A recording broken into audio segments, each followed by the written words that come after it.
Immortel, cher Anta Diop, nous revenons à vous, professeur Théophile Obenga, au micro d'Eva Hendricks, pour évoquer donc vos travaux et notamment cette thèse que vous développez, celle d'une filiation et d'une parenté génétique entre l'Égyptien ancien et les langues africaines contemporaines, à travers notamment les études comparatives du copte et du wolof.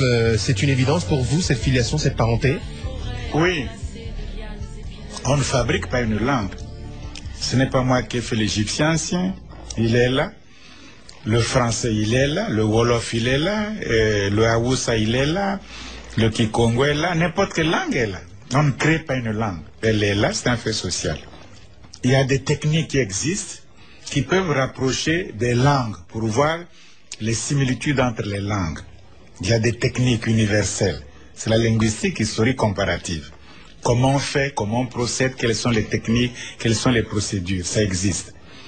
On a utilisé ça, cette idée de comparer les langues entre l'égyptien, les langues berbères et les langues sémitiques, c'est-à-dire l'hébreu, l'akkadien, le sumérien, le phénicien, etc., pour voir s'il y avait des parentés.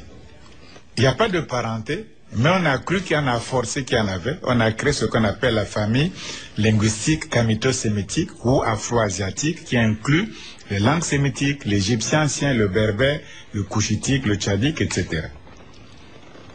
Quand on regarde le travail qui a été fait dans le kamito-sémitique, on se rend compte que c'est de la supercherie, c'est de l'escroquerie. Les méthodes utilisées ne permettent pas de démontrer que l'égyptien ancien est apparenté par origine aux langues sémitiques. Ça, c'est un fait d'évidence, tout le monde le sait, s'il n'y a pas d'idéologie. Deuxièmement, quand on fait la même méthode, on prend l'égyptien ancien, on prend la langue africaine moderne, parlée par des Noirs africains sur le continent africain, on utilise les mêmes méthodes universelles, les mêmes techniques universelles, on trouve qu'il y a de la vraie parenté profonde entre l'égyptien ancien et les autres langues négro-africaine moderne parlée sur le continent africain. Au Caire, on l'a démontré à la conférence dont vous faites allusion. Vous pouvez démontrer la parenté entre l'égyptien ancien et n'importe quelle langue négro-africaine moderne, n'importe quelle langue. Mais pourquoi on n'accepte pas? Certains spécialistes ont allégué qu'on ne pouvait pas faire d'études comparatives et inductives entre ces deux types de langues-là parce qu'elles sont réputées sans écriture. Non, parlons peut-être bien. Une langue, pour être, pour vivre, n'a pas besoin d'écriture. Les langues n'ont pas toujours été écrites. Le gaulois n'était pas écrit, il n'avait pas d'écriture. Et ça, c'est pas une langue, de la mesure où on peut la connaître. Le grec n'était pas toujours écrit. L'écriture a commencé avec... Est-ce que les gens ne parlaient pas le grec avant Homère? Ça n'a rien à... Une langue est indépendante de l'écriture. Une langue vit à sa tradition indépendante de l'écriture. C'est ça le problème. Une langue n'est pas langue parce qu'elle est écrite. Une langue est un fait social de communication.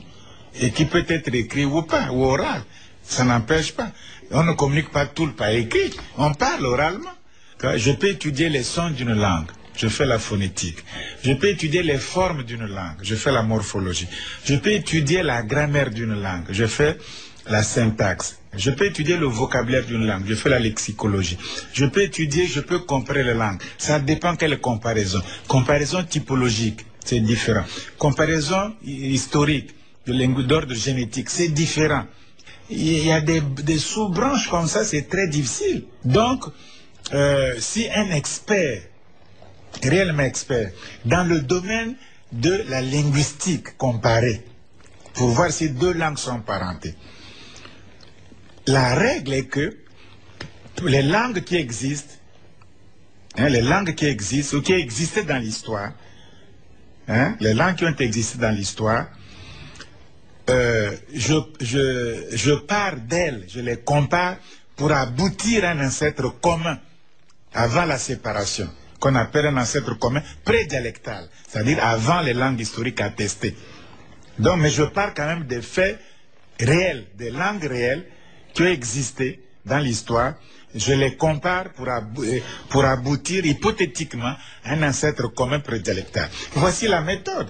Or, quand on compare l'Égyptien ancien avec le sémitique, avec le berbère, personne n'aboutit à un ancêtre commun prédialectal. Personne.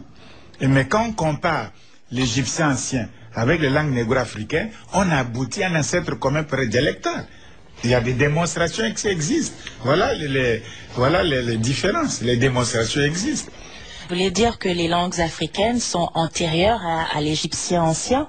Non, c'est pas ça. Le problème, c'est que l'égyptien ancien, aussi ancien qu'il soit, et les langues africaines modernes qui ont évolué, c'est pas parce qu'on parle aujourd'hui Wolof que le Wolof est né l'an 2006. Il existe depuis que la société Wolof existe.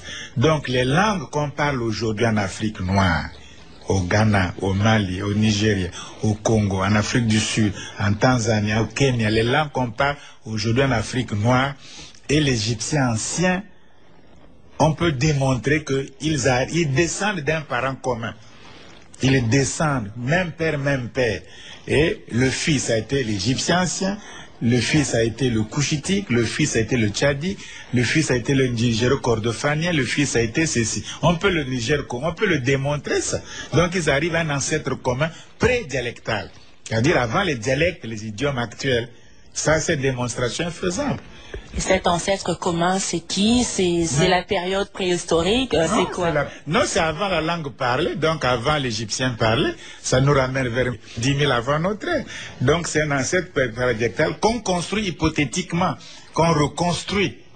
Mais les techniques, en utilisant des techniques spécifiques à ce qu'on appelle la linguistique historique, pour la linguistique comparative. Cette branche est très technique et elle a ses règles. Sur les hiéroglyphes, une forme d'art que vous considérez comme telle, vous allez même un petit peu plus loin, c'est pour vous une quête esthétique, le goût absolu du beau? Mais c'est exact, parce que pour nous le mot écrit en français, c'est juste tracer des symboles, A, B, C, D, mais dans l'égyptien ancien, ce que le mot qu'ils appellent écrit, sèche, écrire dans leur langue. Donc l'écriture égyptienne était du dessin, était de l'art, et d'où l'élégance, comme vous dites, d'où la beauté, et ça obéissait à la belle présentation, à la proportion, à la symétrie, à l'élégance.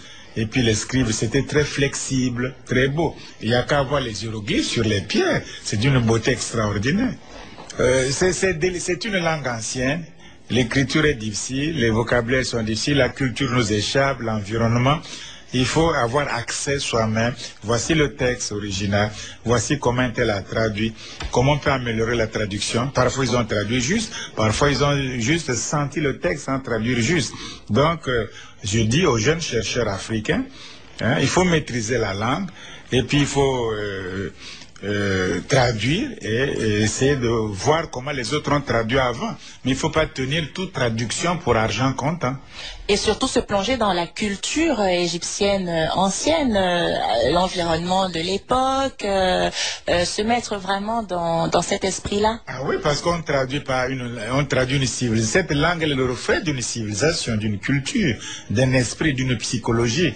Donc la compréhension de l'environnement, l'entendement du contexte culturel de cette civilisation peut aider aussi à traduire, à ne pas faire des erreurs.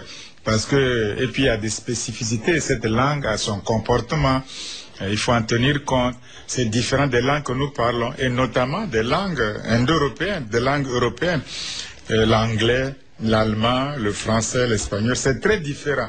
Or, nous traduisons l'égyptien ancien, soit en français, soit en anglais, dans un autre système très différent que le système indo-européen. Parfois, c'est très difficile. Il n'est pas évident que les traductions faites par les Africains seront les meilleures, non.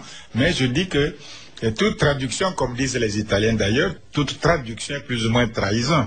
Donc, il ne faut pas prendre pour argent comptant.